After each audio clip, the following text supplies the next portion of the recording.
But I'm about to show you something crazier. Yes, this is an antler sticking out of a tree, but it's more than just an antler.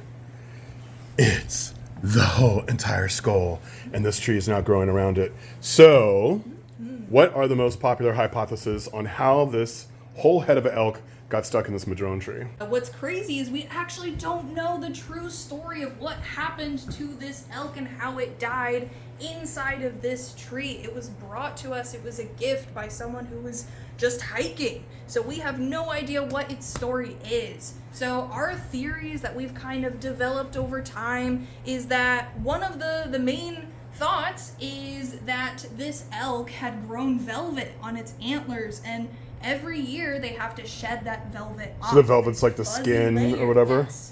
So we actually have a piece of this velvet and what it looks like. So Looks it's like velvet. very fuzzy, it's got blood vessels in it, and every year they shed off this velvet, and it's a very itchy process. The elk are not fond of it. So sometimes they'll rub up against trees or bushes or buildings. We think that maybe it was trying to get that velvet off and it got its antlers stuck. Ooh, bummer. And it died and the tree Ooh. grew around it. That'd be a slow, But horrible that is death. not the only theory that we have. So another common theory with how our elk head and antlers got stuck into this tree is kind of a byproduct of hunting.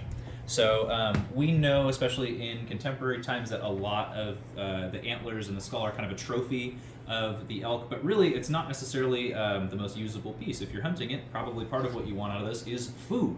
So somewhat common practice when skinning a really large animal like a elk would be to hang that elk in the tree. Oh, like stick its head in there and then so you pull the Exactly. skin off So and you stuff. might pull the head up into those branches, the antlers and stuff, kind of lock them into place a little bit. Your body's now hanging straight up and down, and you can get to work on skinning that with a lot better access to the animal and not having to roll it around on the ground.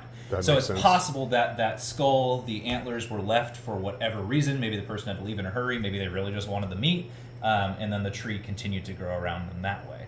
We know this was found around 86 in some backcountry area. This is a madrone tree. But besides that, we don't really know that much. So tell us what you think. How did this happen? How did this elk get stuck in this tree? There's so many mysteries with this, and we would love to hear your input. So let what you think. The contest is who's got a better explanation of what happened to this antler, and we will share with our visitors the best comment. Find out how we improve habitat for elk and other wildlife at redwoodsrising.org.